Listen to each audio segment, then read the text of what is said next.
السلام علیکم ورحمۃ اللہ وبرکاتہ۔ بسم اللہ الرحمن الرحیم۔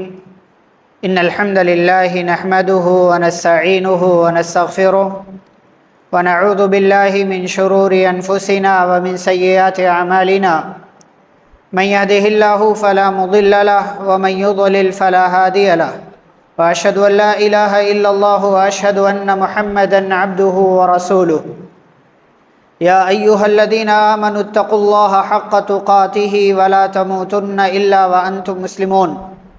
یا ایہا الناس اتقوا ربکم الذی خلقکم من نفس واحدہ وخلق منها زوجها وبث منہما رجالا کثیرا ونساء واتقوا اللہ الذی تساءلون به والارحام ان اللہ کان علیکم رقیبا۔ یا ایہا الذین آمنوا اتقوا اللہ وقولوا قولا سدیدا یصلح لکم اعمالکم ویغفر لکم ذنوبکم ومن یطع اللہ ورسولہ فقد فاز فوزا عظیما۔ اما بعد فإن خیر الحدیث کتاب اللہ وخیر الہدی ہدی محمد صلی اللہ علیہ وسلم وشر الامور محدثاتها وکل محدثۃ بدعہ وکل بدعۃ ضلالہ وکل ضلالۃ فی النار۔ اعوذ باللہ من الشیطان الرجیم بسم اللہ الرحمن الرحیم۔ یا ایہا الذین آمنوا ادخلوا فی السلم کافہ ولا تتبعوا خطوات الشیطان انہ لکم عدو مبین فإن زللتم من بعد ما جاءتکم البینات فاعلموا ان اللہ عزیز حکیم۔ رب اشرح لی صدری ویسر لی امری واحلل عقدۃ من لسانی یفقہوا قولی رب زدنی علما۔ اللہم صل علی محمد وعلی آل محمد کما صلیت علی ابراہیم وعلی آل ابراہیم انک حمید مجید۔ اللہم بارک علی محمد وعلی آل محمد کما بارکت علی ابراہیم وعلی آل ابراہیم انک حمید مجید۔ محترم حاضرین مجلس، بزرگوں، نوجوانوں، عزیز بچوں اور اسلامی ماں اور بہنوں، آج کے ہمارے اس درس کا موضوع ہے اسلام میں پورے کے پورے داخل ہو جاؤ۔ آج اور انشاءاللہ آنے والے سنیچر کو یہ 2 دن اس موضوع کے حوالے سے، اس ٹاپک کے حوالے سے کچھ باتیں آپ کی خدمت میں پیش کی جائیں گی۔ اسی مناسبت سے میں نے آپ کے سامنے قرآن مجید کی 2 آیتیں پڑھی ہیں۔ یہ دونوں آیتیں سورۃ البقرہ کے اندر ہیں، آیت نمبر 208 اور 209۔ سب سے پہلے آیت دیکھتے ہیں اور اس کے بعد آگے کی بات۔ اللہ رب العالمین فرماتے ہیں یا ایہا الذین آمنوا، اے وہ لوگو جو ایمان لائے، ادخلوا داخل ہو جاؤ، فی السلم، سلم کے اندر۔ سلم کا معنی کیا ہے اس کو آگے دیکھیں۔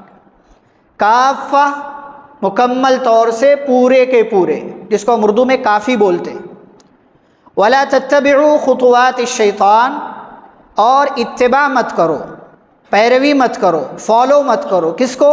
خطوات الشیطان، شیطان کے قدم کے نشانات کو، شیطان کے پیچھے مت چلو۔ انہ لکم عدو مبین، بے شک وہ تمہارا کھلا ہوا دشمن ہے۔ فإن زللتم، پس اگر تم پھسل جاؤ، بہک جاؤ، گمراہ ہو جاؤ، من بعد ما جاءتکم البینات، بعد اس کے کہ تمہارے پاس واضح دلیلیں آ چکی ہیں، فاعلموا، تو یہ بات جان لو، ان اللہ عزیز حکیم، اللہ غالب ہے، اللہ حکمت والا۔ یہ دونوں آیتیں ہیں، یہ اس آیت کا ترجمہ ہے۔ اب ایک ایک کر کے اس آیت کے حوالے سے چند باتیں دیکھتے ہیں۔ اللہ رب العالمین نے اس آیت کے اندر خطاب کس کو کیا ہے؟ ایمان والوں۔ مخاطب کس کو کیا ہے؟ اس بندے کو جس کا یہ دعویٰ ہے کہ وہ مومن ہے۔ اس بندے کو اللہ نے مخاطب کیا ہے جس کا یہ کہنا ہے کہ میں اسلام لا چکا ہوں، میں مسلمان ہو چکا ہوں۔ اس بندے کو اللہ تعالیٰ مخاطب کر رہا ہے، یہودیوں کو نہیں۔ یہودیوں سے اللہ یہ نہیں کہہ رہا کہ اے یہودیوں اس سلم کے اندر داخل ہو جاؤ، اے عیسائیوں سلم میں داخل ہو جاؤ، اے مشرکوں سلم میں داخل ہو جاؤ، نہیں۔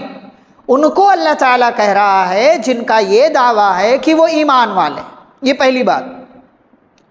اللہ تعالیٰ ان کو مخاطب کر کے کیا کہہ رہا ہے؟ ادخلو، داخل ہو جاؤ، داخل ہو جاؤ۔ داخل ہونے کا کیا مطلب ہوتا ہے؟ کسی بندے کو ہم یہ کب کہیں گے کہ وہ کمرے میں داخل ہو گیا؟ ایک پیر اس کا اندر ہے ایک باہر ہے، اس کو داخل ہونا بولیں گے؟ نہیں بولیں گے۔ اس کا آدھا دھڑ اندر ہے آدھا دھڑ باہر ہے، اس کو داخل ہونا بولیں گے؟ نہیں بولیں گے۔ ادخلو، داخل ہو جاؤ، انٹری کر لو، چلے جاؤ اندر۔ کس کے اندر؟ اگر اللہ اتنا کہتا ادخلو، داخل ہو جاؤ، سوال اٹھتا کس میں؟ کہاں داخل ہو جائے؟ کدھر جانا ہے؟ کس چیز میں داخل ہونا ہے؟ اللہ نے کہا فی السلم، سلم کے اندر۔ اب سلم کا معنی کیا ہے؟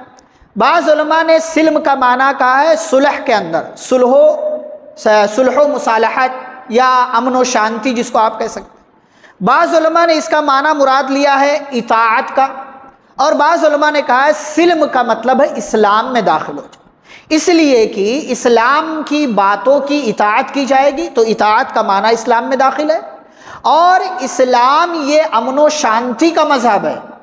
اسلام صلح و مصالحت کی تعلیم دیتا ہے۔ اللہ سے صلح کر لو یعنی اللہ کے ہو جاؤ، بندوں سے صلح کر لو، آپس میں دشمنی نہ رکھو، سماج والوں سے صلح کر لو، کسی بھی قسم کا مسئلہ نہ ہو۔ تو سلم کے کئی معانی علماء نے بیان کیے ہیں، لیکن جو ہم معنی جانتے ہیں، جو ترجمے میں کہتے ہیں اسلام میں داخل ہو جاؤ، تو اللہ نے کہا داخل ہو جاؤ۔ کس میں؟ فی السلم، سلم کے اندر، اسلام کے اندر داخل ہو جاؤ۔ کتنا؟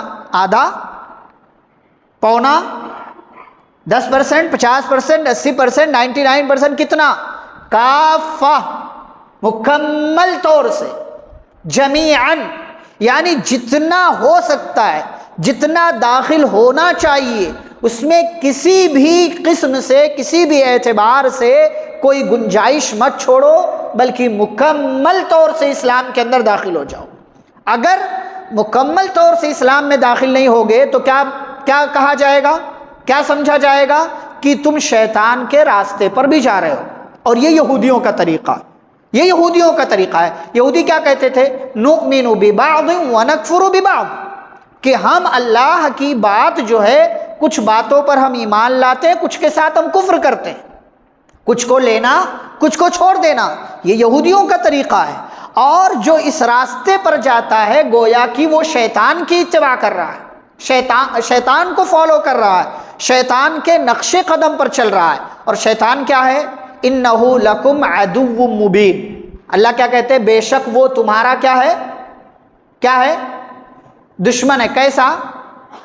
کھلا ہوا دشمن ہے۔ سب سے بڑا دشمن اللہ نے کہا نہیں، سب سے بڑا دشمن ہمارا کون ہے؟ ہمارا اپنا نفس، ہمارا اپنا نفس۔ بعض لوگ کہتے ہیں ہر چیز کا ٹھیکرا شیطان پر پھوڑ دیتے ہیں، شیطان کے بہکاوے میں آ گیا، شیطان نے ایسا کروا دیا، شیطان کی وجہ سے یہ کام ہو گیا۔ ٹھیک ہے، شیطان دشمن ہے، لیکن اللہ نے یہ نہیں کہا شیطان تمہارا چھپا ہوا دشمن۔ جہاں بھی اللہ نے کہا قرآن میں انہ لکم عدو مبین، یہ بھی نہیں کہا صرف کہ وہ تمہارا دشمن ہے، بلکہ اللہ نے کہا وہ دشمن بھی ہے، اور کیسا؟ کھلا ہوا دشمن۔ جو چھپا ہوا دشمن ہوتا ہے وہ سامنے نہیں آتا، سامنے آ کر کے حملے نہیں کرتا، سامنے آ کر کے آپ کو نقصان نہیں پہنچاتا، بلکہ شیطان یہ کھلا ہوا دشمن ہے، اور کھلے ہوئے دشمن کے تعلق سے انسان ہمیشہ الرٹ رہتا، ہوشیار رہتا، خبردار رہتا ہے، اس کے چکر میں، اس کی چالوں میں، اس کے جھانسے میں آنے کے لیے وہ کبھی بھی تیار نہیں ہوتا۔ آگے اللہ کیا کہتے ہیں دوسری آیت میں؟ مفہوم میں بتا رہا ہوں آپ کو بھی۔ فَإِن زَلَلْتُمْ، بس اگر تم پھسل جاؤ، زلّا یزلّ کا مطلب ہوتا ہے پھسل جانا، بہک جانا، یعنی اگر تم شیطان کے بہکاوے میں آ گئے اور پھسل گئے، کب؟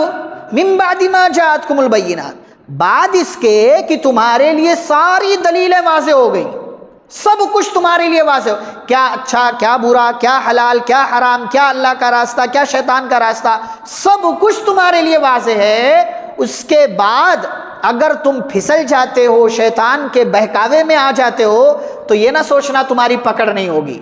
فَاعْلَمُوا، اللہ ہوشیار کر رہے ہیں، دھمکی دے رہے ہیں، فَاعْلَمُوا، جان لو، اس بات کو دماغ میں بٹھا لو، ان اللہ عزیز، اللہ غالب ہے، یعنی اس سے بھاگ نہیں سکتے، اس کی پکڑ سے کہیں نہیں جا سکتے، اور حکیم، اللہ رب العالمین حکیم ہے، کیا کرنا ہے آپ کے ساتھ، وہ اللہ تعالیٰ اپنی حکمت کے تحت وہ آپ کے ساتھ سلوک کرنے والا ہے۔ یہ دونوں آیتوں کا ترجمہ ہوا اور یہ دونوں آیتوں کا مفہوم ہوا کہ دونوں آیتوں کا مفہوم کیا ہے۔ آگے دیکھتے ہیں۔ اب یہ قرآن کی بات، قرآن کی دونوں آیتیں ہم نے دیکھ لیا۔ اب اس پس منظر میں آپ یہ دیکھیں کہ دین اسلام کی اہمیت کیا ہے، جس دین کے اندر داخل ہونے کا اللہ تبارک و تعالی حکم دے رہا، اس کی اہمیت کیا ہے۔ اب اللہ کے نزدیک یہی دین قابل قبول ہے، اس لیے اللہ نے یہ نہیں کہا کہ کسی بھی دین میں داخل ہو جاؤ، بلکہ الف لام کا لفظ، الف لام کے ساتھ اللہ نے جوڑا ہے اس کو۔ الف لام معرفہ کے لیے آتا ہے، پراپر ناؤن جس کو آپ انگلش میں بولتے ہیں، کامن ناؤن کچھ بھی، کامن ناؤن کوئی بھی ہوتا ہے، ٹیچر کوئی بھی ہو سکتا ہے، مرد بھی عورت بھی، چھوٹا بھی بڑا بھی۔ لیکن جب آپ نے میل ٹیچر کہہ دیا تو اس سے مراد یہ ہوا کہ مردوں کی بات ہو رہی ہے، عورتوں کی بات نہیں ہو رہی ہے، یعنی آپ نے اس کو پراپر ناؤن کر دیا، یا کسی طریقے سے اور آپ نے اس کو ڈیفائن کر دیا اس کو سمجھانے کے لیے۔ ایسے ہی عربی زبان میں ایک الف لام ہوتا ہے، تعریف کے لیے آتا ہے، پہچان کے لیے۔ رجلن آپ نے کہا نکرہ ہے، آدمی، کوئی بھی آدمی ہو سکتا ہے، لیکن جب آپ نے کہا الرجل، خاص آدمی، کسی خاص آدمی کی بات ہو رہی ہے۔ دین، کوئی بھی دین، لیکن الدین، خاص دین۔ اسی لیے اللہ نے کیا کہا سورہ آل عمران کہتا ہے ان الدین، بے شک دین، کون سا دین؟ خاص دین کی بات ہے۔ عند اللہ، اللہ کے نزدیک کیا ہے؟ الاسلام، اسلام، یعنی خاص دین اللہ کے نزدیک جو ہے وہ کیا ہے؟ وہ اسلام ہے۔ اچھا، اسی کو آپ دیکھیں سورہ آل عمران ہی کی آیت میں اللہ تعالیٰ نے آگے کہا وَمَن يَبْتَغِ غَيْرَ الْإِسْلَامِ دِينًا، یہاں اللہ نے نکرہ استعمال کیا، دینن، تنوین آ جائے، عربی زبان میں تنوین آ جائے، اگر نام نہ ہو، عام لفظ ہو، تنوین آ جائے اس پر، دو زبر دو زیر دو پیش، تو اس کو نکرہ کہا جاتا ہے، اس کو نکرہ۔ یہاں دینن اللہ نے کہا ہے، یہ نکرہ ہے۔ کیا کہتے ہیں؟ وَمَن يَبْتَغِ، جو تلاش کرے، غیر الاسلامی، اسلام کے علاوہ، کیا؟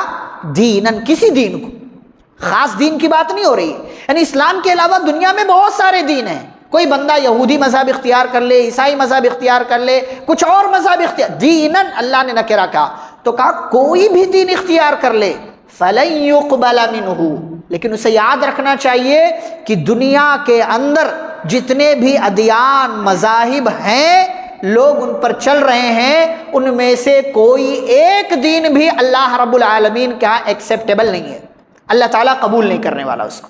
وَهُوَ فِي الْآخِرَةِ من الخاسرین، اور وہ آخرت میں خسارہ اٹھانے والا۔ اسی لیے اللہ رب العالمین نے کہا سلم میں، یعنی اسلام میں داخل ہو جاؤ، اس لیے کہ اسی دین کی اللہ کے نزدیک اہمیت ہے۔ گرچہ یہودیت ایک مذہب ہے، گرچہ عیسائیت ایک مذہب ہے، گرچہ اس سے پہلے دنیا کے اندر اور مذاہب تھے، لیکن اب پیارے رسول صلی اللہ علیہ وسلم کے دنیا میں آ جانے کے بعد اب اگر کوئی دین اللہ کے ہاں قابل قبول ہے، وہ دین اسلام ہے۔ اسی لیے پیارے رسول صلی اللہ علیہ وسلم نے حدیث کے اندر کیا کہا؟ والذی نفسی بیدی لا يسمع بی احد من هذه الامه یہودی ولا نصرانی ثم يموت ولم يؤمن بالذی ارسلت به الا كان من اصحاب النار۔ پیارے رسول صلی اللہ علیہ وسلم فرماتے ہیں قسم ہے اس ذات کی جس کے ہاتھ میں میری جان ہے، کوئی بھی بندہ جو میرے بارے میں سنے، چاہے وہ یہودی ہو، عیسائی ہو، اور پھر وہ مر جائے مجھ پر ایمان لائے بغیر، کیا ہوگا اس کا انجام؟ الا کان من اصحاب النار، وہ کہاں جائے گا؟ جہنم میں جائے گا، وہ جہنم میں جائے گا۔ اسی لیے اللہ، یہ بندوں پر اللہ کی رحمت ہے، بندوں پر اللہ کی رحمت ہے۔ اللہ نے نبی بھی بھیج دیے، اللہ نے کتاب بھی دے دی، اور اس کتاب کے اندر جگہ جگہ اللہ نصیحت کر رہا ہے، اے ایمان والو، اے ایمان والو، اے ایمان والو۔ قرآن کے اندر تقریباً 90 سے زائد مقامات پر، 90+ مقامات پر اللہ نے ایمان والوں کو مخاطب کیا، یا ایھا الذین آمنوا، یا ایھا الذین آمنوا، یا ایھا الذین آمنوا۔ کیوں؟ اس لیے کہ اللہ رب العالمین اپنے مومن بندوں سے محبت کرتا ہے۔ تو کیا انسانوں سے محبت نہیں کرتا؟ بقیہ اور لوگوں سے، ان سے بھی کرتا ہے، ان سے بھی کرتا، ان کو بھی اللہ نے کئی جگہ پر یا ایھا الناس، یا ایھا الناس، یا ایھا الناس۔ لیکن جب بات اس چیز کی آئی کہ وہ لوگ جن کا یہ دعویٰ ہے کہ وہ مسلمان ہیں، تو کیسے مسلمان ہیں؟ تمہارا مسلمان ہونا کب قابل قبول ہوگا؟ ادخلوا فی السلم کافہ، جب تم اسلام کے اندر مکمل طور سے داخل ہو جاؤ گے۔ دین اسلام کی اہمیت ہے کہ اب یہی دین اللہ کے ہاں قبول کیا جائے گا، اس کے علاوہ آپ کوئی بھی مذہب اختیار کر لو اللہ کے ہاں قابل قبول نہیں۔ سلمان فارسی رضی اللہ تعالیٰ عنہ دیکھیں، مذہب کی تلاش میں، سچے مذہب کی تلاش میں کتنے مذاہب انہوں نے، یہودیت بھی قبول کیا، عیسائیت بھی قبول کیا، اور مجوسی بھی بنے جو آگ کی پوجا جو لوگ کرتے تھے، کئی مذہب انہوں نے اختیار کیا، لیکن ان کو پتہ تھا، نشانیاں ان کو معلوم تھی کہ ایک آخری نبی دنیا میں آنے والا جو اللہ کا میسنجر ہے، اللہ کا پیغمبر ہے، اس کی فلاں فلاں فلاں نشانیاں اس کی تلاش میں تھے۔ یہاں گئے، یہاں گئے، یہاں گئے، اور آپ دیکھیں تقریباً 250 یا 350 سال کی عمر پائی انہوں نے۔ اس امت کے اندر، امت محمدیہ جو ہے، سب سے زیادہ، اگر میرا علم صحیح ہے تو سب سے زیادہ اگر کسی کو عمر ملی ہے تو حضرت سلمان فارسی رضی اللہ عنہ، 250 یا 350 سال تک زندہ رہے، 250 یا 350 سال تک حضرت سلمان، کئی مذہب انہوں نے اختیار کیا، لیکن اللہ نے ان کے مقدر میں دین اسلام کو قبول کرنا لکھا تھا۔ زندہ رہے، لوگوں نے بتایا، راہبوں نے بتایا، علماء نے، عیسائیوں کے علماء نے بتایا، فلاں جگہ جاؤ، کھجوروں کی بستی ہے، وہاں جو ہے تمہیں وہ آخری نبی مل جائے گا۔ حضرت سلمان فارسی رضی اللہ عنہ آئے، پیارے رسول صلی اللہ علیہ وسلم سے ملاقات کی، نشانی دیکھی، مہر نبوت کا مشاہدہ کیا، سوالات کیے، جس سے ان کو یہ پتہ چل گیا کہ یہی آخری نبی ہے، آخری رسول ہے، اور انہوں نے اس دین کو قبول کر لیا۔ اور یہی سلمان فارسی رضی اللہ عنہ ہیں جن کے مشورے سے رسول اکرم صلی اللہ علیہ وسلم نے جنگ خندق کے موقع پر خندق کھودی، اور پھر اسی خندق کھودنے کی وجہ سے مدینہ محفوظ رہا، مسلمان محفوظ رہے، اور کافروں کو شکست کا سامنا کرنا پڑا۔ حالانکہ 10,000 کافر آئے تھے، 10,000، مدینے کی پوری آبادی 10,000 نہیں تھی، مدینے کی پوری آبادی 10,000 نہیں تھی۔ اگر خندق کھودنے کا مشورہ نہ آیا ہوتا سلمان فارسی رضی اللہ عنہ کی جانب سے تو یہ سارے مشرکین، منافقین، یہودی اندر باہر سب طرف سے مل کر کے مسلمانوں پر حملہ کر دیتے اور مسلمان ختم ہو جاتے۔ یہ سلمان فارسی رضی اللہ تعالیٰ عنہ، انہوں نے اس دین کو اختیار کیا اس لیے کہ سچے مذہب کی تلاش تھی ان کو، اس لیے کہ انہیں معلوم تھا جو آخری نبی آنے والا ہے اسی کو ماننے میں ہی نجات ہے۔ اسی لیے اللہ نے کہا افغیر دین اللہ یبغون، کیا اللہ کے دین کے علاوہ یہ کوئی اور دین تلاش کرتے ہیں؟ وَلَهُ أَسْلَمَ مَنْ فِي السَّمَاوَاتِ وَالْأَرْضِ طَوْعًا، حالانکہ اللہ کی ذات وہ ذات ہے جس پر آسمان و زمین کی ساری چیزیں اسلام لے آئیں، یعنی آسمان و زمین کی ساری چیزوں نے اللہ کے سامنے آگے سرنڈر کر دیا ہے، لیکن یہ انسان اتنا گیا گزرا ہے کہ اللہ کے دین کے علاوہ کسی اور دین کی تلاش کرتا ہے، جبکہ اسے پتہ ہے وَإِلَيْهِ يُرْجَعُونَ، ان سب کو لوٹایا جائے گا اسی اللہ کی طرف۔ تو یہ دین اسلام کی اہمیت ہے کہ ہم اور آپ کو اس دین کے بارے میں جاننا چاہیے۔ کتنے لوگ پیدائشی مسلمان ہیں، پیدائشی مسلمان ہیں، پتہ ہی نہیں ہے دین کیا ہے، پتہ ہی نہیں دین۔ گاؤں دیہات کے خاص طور سے جو شہروں کے آس پاس کے علاقے ہیں، جو دیہات کے علاقے ہیں، چلے جاؤ تو معلوم ہی نہیں پڑتا ہے کہ اس میں سے جو ہے دوسرے مذہب والے کون سے، اپنے مذہب والے کون سے، سوائے نام کے اور کوئی فرق نہیں ہے ان کے، سوائے ناموں کے اور کوئی فرق نہیں ملے گا۔ ہم اور آپ کو جب دین ہم نے اختیار کیا ہے تو دین کی پہچان بھی ہمیں ہونی چاہیے۔ جب تک دین کو آپ جانیں گے نہیں تب تک صحیح طریقے سے آپ اس دین کے اندر داخل بھی نہیں ہو سکتے۔ اسی لیے قبر کے جو 3 سوالات ہیں جنہیں اس دنیا کے اندر تعلیمی میدان میں اصول ثلاثہ کہا جاتا ہے، ان میں سے ایک اصول کیا ہے؟ ما دینو کا، تمہارا دین کیا ہے؟ قبر کے اندر یہ سوال ہوگا ما دینو کا، تمہارا دین کیا ہے؟ اس دین کی معرفت حاصل کرنا ہم سب کے لیے ضروری ہے۔ دین ہے کیا؟ کہاں سے آیا؟ کون لایا؟ کس نے بھیجا؟ کون لے کر کے آیا؟ اس کی باتیں کیا ہیں؟ تعلیمات کیا ہیں؟ آج اگر ہم کو دین کے بارے میں معلوم نہیں ہوگا، ہم دوسرے لوگوں کو، دوسرے مذہب والوں کو اپنے دین کے بارے میں کیا بتائیں گے؟ یہ بات بھی یاد رہے کہ یہ دین مکمل ہے، یہ دین مکمل ہے۔ ایسا نہیں ہے کہ اس دین میں کوئی کمی ہے، کوئی جو ہے زیادتی ہے، یا جو ہے اس کی باتیں آج کے دور کے حساب سے میچ نہیں کرتی۔ بعض لوگ کہتے ہیں اسلام بڑا پرانا دین، مذہب ہو گیا، بعض لوگ کہتے ہیں نیا دین ہے جو آج کے ماڈرن زمانے کے اعتبار سے میچ نہیں کرتا، اس کی تعلیمات میچ نہیں کرتی۔ میں آپ کو ایک مثال دوں، اللہ رب العالمین نے قرآن مجید کے اندر کئی جگہ ذکر کیا، انما حرم علیکم المیتۃ والدم ولحم الخنزیر، اللہ نے تمہارے لیے حرام کیا کیا؟ مردہ چیز، جانور، چاہے وہ حلالی کیوں نہ ہو، مر گیا تو حرام ہے تمہارے لیے، خون، اور تیسرے نمبر پر کیا کہا؟ ولحم الخنزیر، خنزیر کا گوشت۔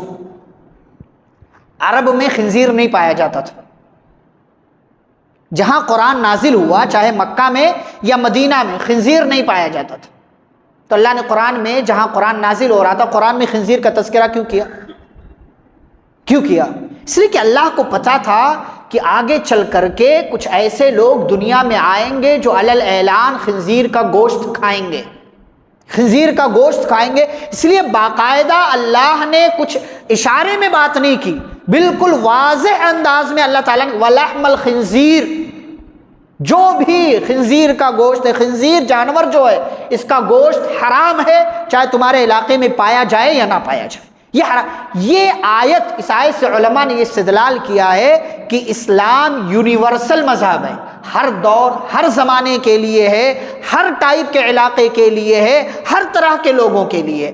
اگر اس کے اندر آپ غور کریں تو اس کے اندر ایک سے بڑھ کر کے ایک بات ہے، اور یہ دین اتنا گہرا ہے، اتنا انوکھا ہے کہ اس دین کے اندر ذرہ برابر نہ اب کمی کی جا سکتی ہے نہ زیادتی کی جا سکتی ہے۔ یہ سمندر ہے، ایسا سمندر ہے جس کا کوئی کنارہ نہیں، ایسا سمندر ہے جس کا کوئی کنارہ نہیں۔ لیکن ایک بات یہ بھی یاد رہے، بعض لوگ کہتے ہیں، جیسا کہ آپ جانتے ہو کہ ٹی وی چینل وغیرہ کے حوالے سے بعض لوگوں نے یہ اڑانا شروع کر دیا، اینکرز نے، کہ اسلام صرف 1400 سال پرانا مذہب ہے، اسلام صرف 1400 سال پرانا مذہب ہے، جب ان کے نبی آخری جو ہے نبی پروفٹ محمد صلی اللہ علیہ وسلم آئے تھے۔ بات درست ہے؟ بات درست ہے؟ نہیں۔ پھر کیسے ڈیفائن کریں گے آپ، کیسے بتائیں گے لوگوں کو؟ اور اسی کو سامنے رکھ کر کے کہتے ہیں ہندو مت اس سے بہت پہلے، ہندو مذہب اور پہلے کا، کئی ہزار سال پہلے، کئی ملین سال پہلے کی بات کرتے، جبکہ اس دنیا کے اندر بھیجا جانے والا سب سے پہلا انسان کیا تھا؟ مسلمان۔ تو جتنا پرانا انسان ہے اتنا پرانا یہ مذہب بھی ہے، جتنا پرانا انسان ہے اتنا پرانا یہ مذہب بھی ہے۔ اب آپ جو ہے لوگوں سے سوال کریں کہ بھائی مانتے ہو آدم علیہ السلام اس دنیا میں سب سے پہلے آئے؟ مانتا ہوں۔ کون سے دھرم پر تھے؟ کون سے مذہب پر تھے؟ اسلام جو ہے یہ الگ الگ انبیاء آئے، رسول آئے، پیغمبر آئے، شریعتیں اللہ نے ان کو دی، قوانین دیے، اصول دیے، حلال اور حرام کے فیصلے سنائے اللہ نے۔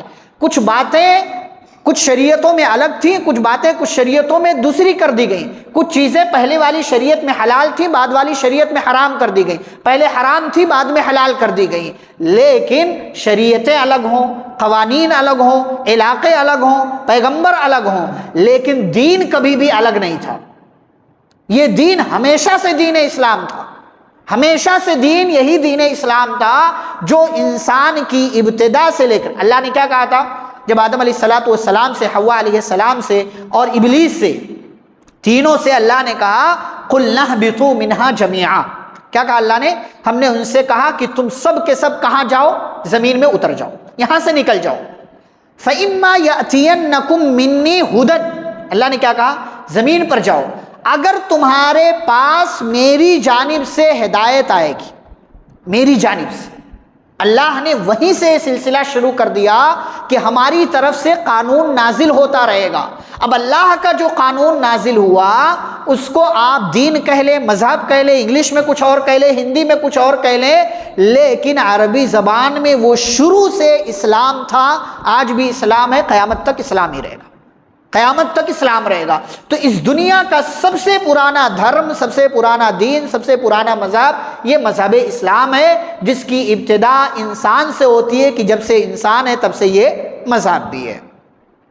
پیارے رسول صلی اللہ علیہ وسلم نے اس دین کی طرف لوگوں کو دعوت دی، اور آپ صلی اللہ علیہ وسلم نے اللہ کی باتوں کو مکمل طور سے کھول کھول کر بیان کر دیا، یہاں تک کہ آپ صلی اللہ علیہ وسلم نے کہا کہ میں تمہارے گریبان کو یا کالر کو، کپڑوں کو پکڑ پکڑ کر کے کھینچتا ہوں کہ تم آگ کی طرف جا رہے ہو، میں تمہیں آگ سے بچانے کی کوشش کر رہا ہوں۔ یہ نبی کریم صلی اللہ علیہ وسلم کا ہمارے اوپر احسان ہے۔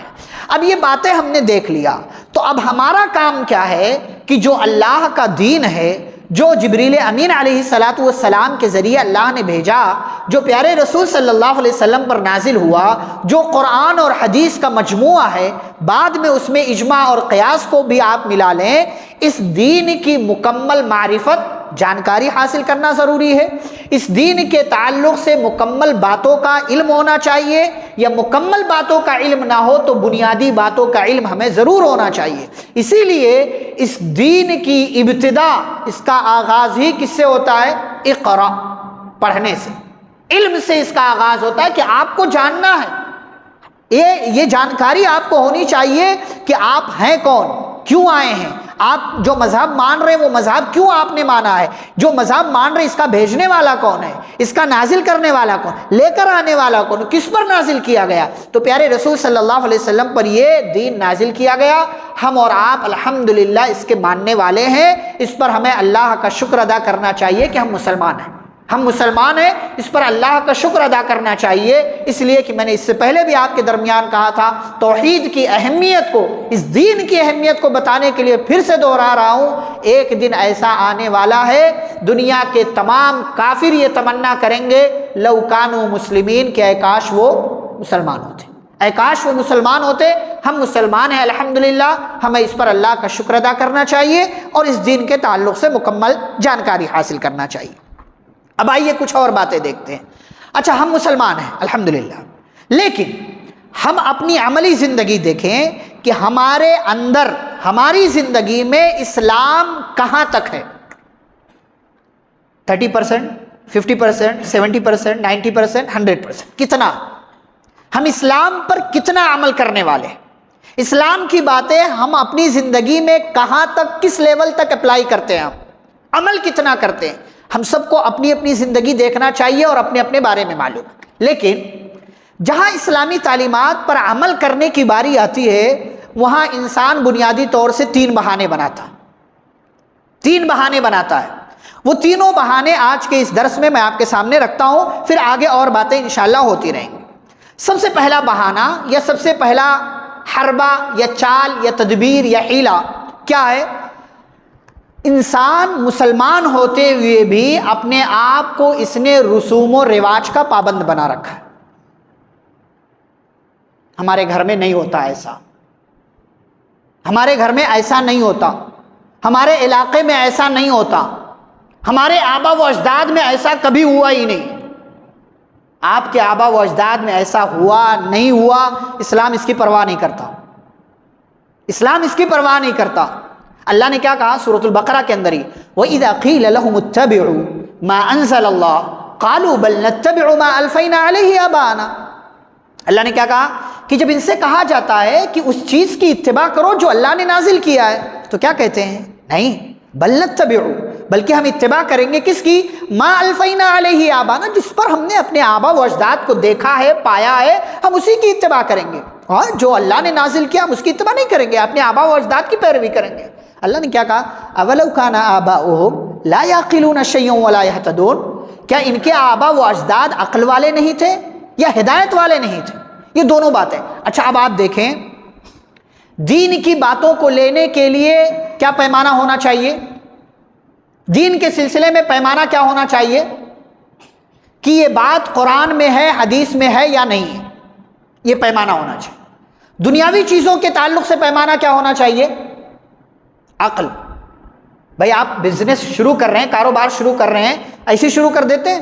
نہیں، بلکہ آپ سوچتے ہیں، عقل لگاتے ہیں، دماغ لگاتے، کیا کرنا چاہیے، یہ کروں یہ کروں یہ کروں یہ کروں، مشورے لیتے ہیں، یہاں وہاں جاتے ہیں، عقل مندوں کے پاس جاتے ہیں، خود اپنی عقل استعمال کرتے، کہاں دکان لوں، کون سا سامان لوں، کون سی کوالٹی کا لوں، کیسا ہونا چاہیے، کیسا نہیں، کتنا لوں، کتنی کوانٹٹی میں، یہ ساری چیزیں آپ سوچتے ہیں۔ تو دنیا کی بات ہوگی تو کیا استعمال کرنا ہے؟ عقل۔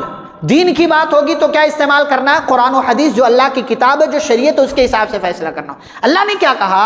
ان لوگوں کو دیکھو، ان کے آبا و اجداد کیا یہ ہدایت والے نہیں تھے؟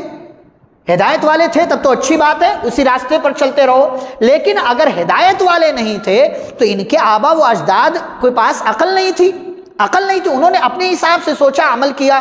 تو یہ لوگوں کے پاس عقل ہے، ان کو سوچنا چاہیے کہ اگر جس چیز کی طرف بلایا جا رہا ہے یہ دین ہے تب تو مان لینا چاہیے، لیکن اگر یہ دین نہیں ہے تب تو چھوڑ دو۔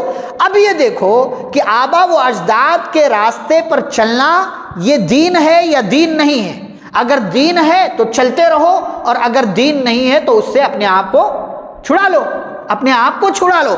اللہ رب العالمین نے اسی کو کہا انسان رسوم و رواج کا پابند ہے، انسان رسوم و رواج کا پابند ہو چکا ہے۔ ہمارے گھر میں نہیں ہوتا ایسا، ہمارے گھر میں ایسا نہیں ہوتا۔ آج دیکھیں ہمارے ہاں، ہمارے ماحول میں کیا جوائنٹ فیملی سسٹم ہے، بڑے زمانے سے چلا آ رہا ہے۔ کسی نے اگر سپریٹ ہونے کی، الگ ہونے کی بات کر دی، اس کی خیر نہیں ہے، ارے تم الگ ہونا چاہتے ہو، ماں سے، بھائی سے، باپ سے، اس سے۔ شریعت کیا کہتی ہے، قرآن و حدیث کیا کہتے ہیں، آپ کو وہ دیکھنا ہے۔ کیا آپ جوائنٹ فیملی میں رہ کر کے اسلام کی تعلیمات پر مکمل طور سے عمل کر پا رہے ہیں؟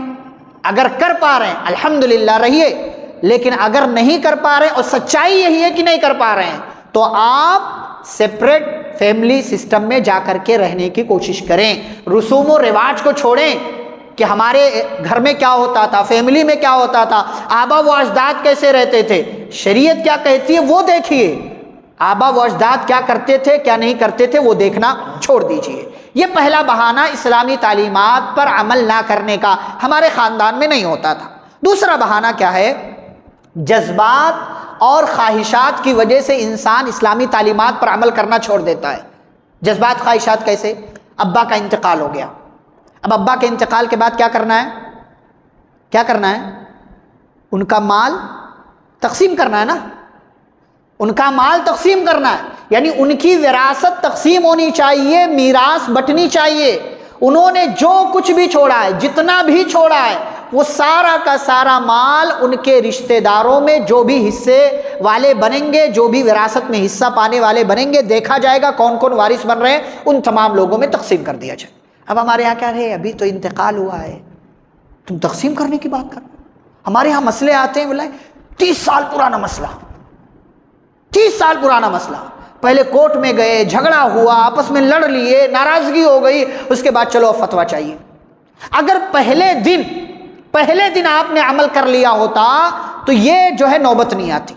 کبھی ماں کی طرف سے اڑچن آ جاتی ہے، کبھی بھائیوں کی طرف سے، کبھی کسی اور رشتہ دار کی طرف سے، نہیں ارے جذبات میں انسان، ارے ابھی تو ابا کا انتقال ہوا تھا، جبکہ شریعت کیا کہتی ہے، ایک انسان کا انتقال ہوا، اس کے کفن دفن کا انتظام کرو، اس کا قرضہ ہے قرضہ ادا کرو، اس نے کوئی وصیت کی وصیت پوری کرو۔ نمبر 4 پر کیا کام کرنا ہے، آپ شام کا کھانا بھی نہیں کھاؤ، اس سے پہلے میراث تقسیم ہونی چاہیے، اس سے پہلے وراثت تقسیم ہونی چاہیے، چاہے مال 100 روپیہ ہی ہو، چاہے مال 100 روپیہ ہی کیوں نہ ہو، چاہے مال مما قل منہ او کثر، چاہے مال کم ہو یا زیادہ ہو، بہرحال آپ کو مال تقسیم کرنا ہے۔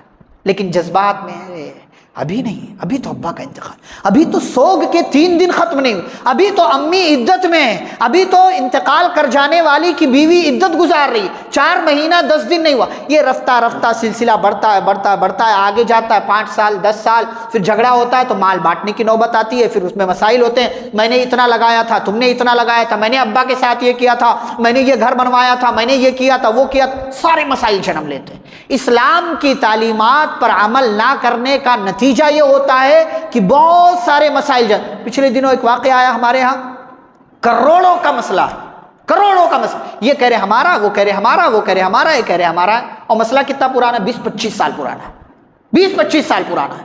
شریعت نے اسی لیے تعلیم دی ہے، بھئی جذبات سے کام نہیں چلتے، شریعت کیا، جذبات سے کام، آپ کی محبت اپنی جگہ، آپ کے جذبے اپنی جگہ، آپ کے جذبات اپنی جگہ، سب کچھ اپنی جگہ، لیکن مال بہرحال تقسیم ہونا چاہیے۔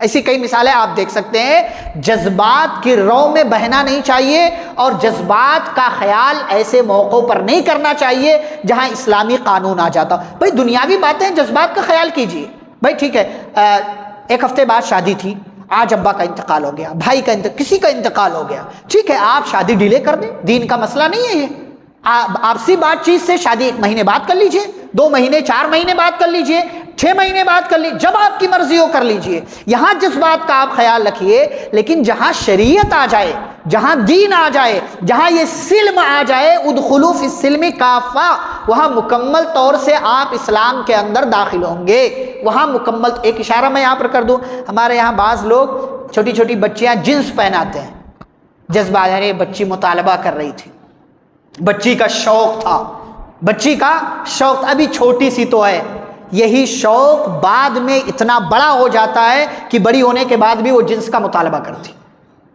بڑی ہونے کے بعد بھی وہ نیٹ والے کپڑے پہنتی ہے، بڑی ہونے کے بعد بھی وہ یہی ساری چیزیں لے کر کے اپنے گھروں کے اندر آتی ہے، اسی حساب سے چلتی ہے جو آپ نے بچپن میں اس کو پہنایا تھا۔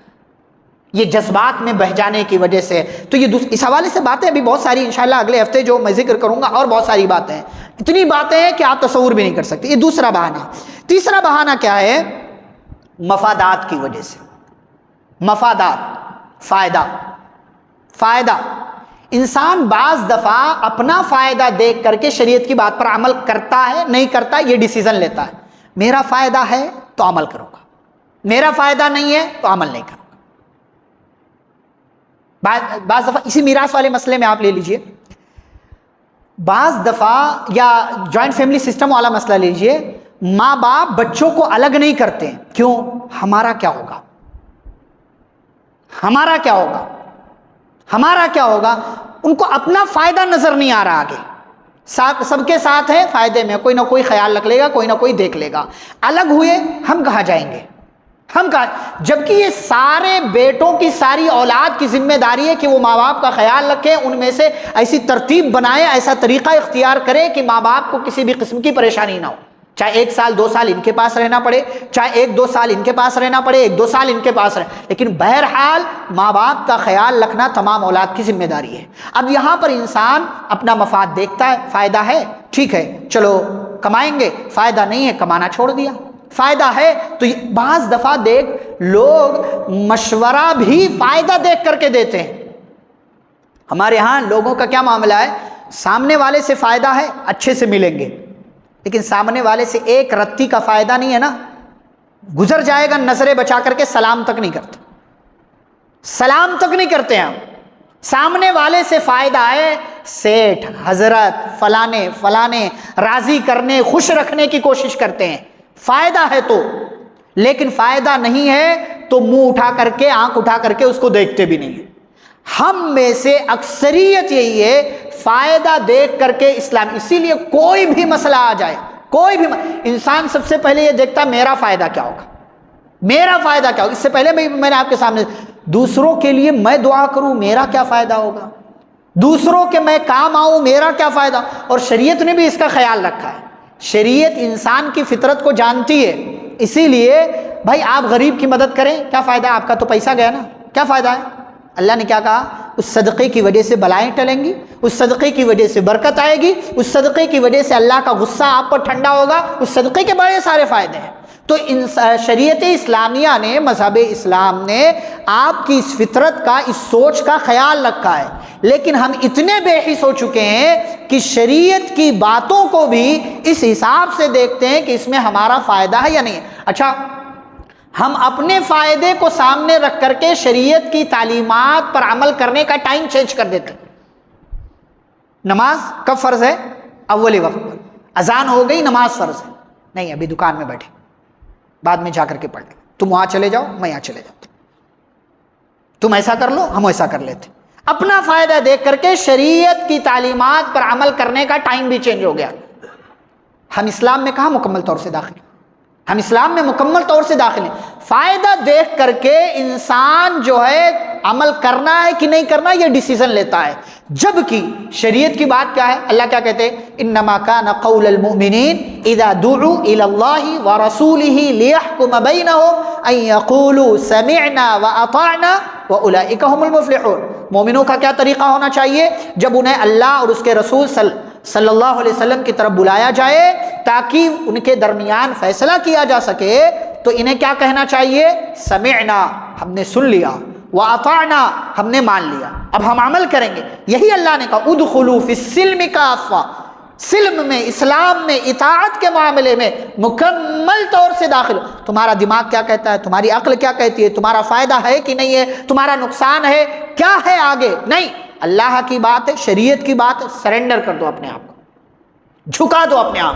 اسلام کا معنی ہی یہی ہے، سرنڈر کر دینا، جھکا دینا، اپنے آپ کو پیش کر دینا، اپنے آپ کو بغیر کسی فائدے اور فائدے کی لالچ میں اپنے آپ کو اللہ کے حوالے کر دینا۔ میں اللہ تیرے سامنے جو تیرا حکم ہے میں مر مٹنے اور کٹ جانے ہر طریقے کی قربانی دینے کے لیے اللہ میں تیار ہوں۔ یہ ہے سلم میں داخل ہونے کا مطلب، یہ ہے سلم میں داخل ہونے کا مطلب۔ لیکن انسان اپنے حساب سے بہانے تراشتا ہے اور طرح طرح سے کوششیں کرتا ہے کہ وہ اسلام کی باتوں کو زیادہ سے زیادہ ادھر سے ادھر کر سکے۔ یہ بنیادی باتیں میں نے آپ کے سامنے چند ایک باتیں ذکر کی۔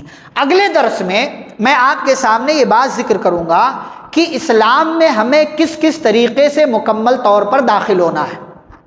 میں آپ کے سامنے پوائنٹس رکھ دیتا ہوں، ایمانیات کے سلسلے میں، عقائد کے سلسلے میں، سنت پر عمل کرنے کے سلسلے میں، غیبیات کے سلسلے میں یعنی جو غیب کی چیزیں ہیں، حلال و حرام کے مسئلے میں، اخلاقیات کے مسئلے میں، مصائب اور بیماریوں کے سلسلے میں، شادی بیاہ اور دیگر تقریبات کے سلسلے میں، گھریلو زندگی کے سلسلے میں۔ یہ مختلف چیزیں میں نے نوٹ کر کے رکھی ہوئی ہیں۔ انشاءاللہ ان مختلف پہلوؤں پر اسلام میں مکمل داخل ہونے کا کیا مطلب ہے، کیسے داخل ہوا جائے، ہمارا رویہ کیا ہے، گھروں میں، گھر سے باہر، اسکول میں، دکان میں، مکان میں ہم کیا کر رہے ہیں، کیسے کرنا چاہیے، کیسے نہیں کرنا چاہیے، انشاءاللہ ان سارے حوالوں سے اگلے کلاس میں، اگلے درس میں بات آج تھوڑی شروع کر سکتے تھے لیکن بیچ میں رک جانا پڑے گا، اس لیے آج یہیں پر رکتے ہیں۔ انشاءاللہ اگلے ہفتے مکمل ان ساری چیزوں کے حوالے سے آپ کے سامنے گفتگو ہوگی۔ اللہ رب العالمین سے دعا ہے اللہ ہم سبھی کو قرآن و حدیث کی باتوں کو پڑھنے، سمجھنے، ان پر عمل کرنے کی توفیق عطا فرمائے۔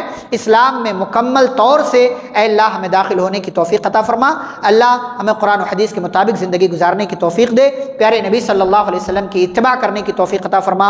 اے اللہ جب تک ہمیں دنیا کے اندر زندہ رکھ، اسلام اور ایمان پر زندہ رکھ، خاتمہ تو خاتمہ بالخیر ہو۔ وصلی اللہ تعالی علی نبینا محمد وعلی آلہ وصحبہ اجمعین۔ ربنا تقبل منا انک انت السمیع العلیم، سبحانک اللہم وبحمدک، اشہد ان لا الہ الا انت، استغفرک واتوب الیک۔ والسلام علیکم ورحمۃ اللہ وبرکاتہ۔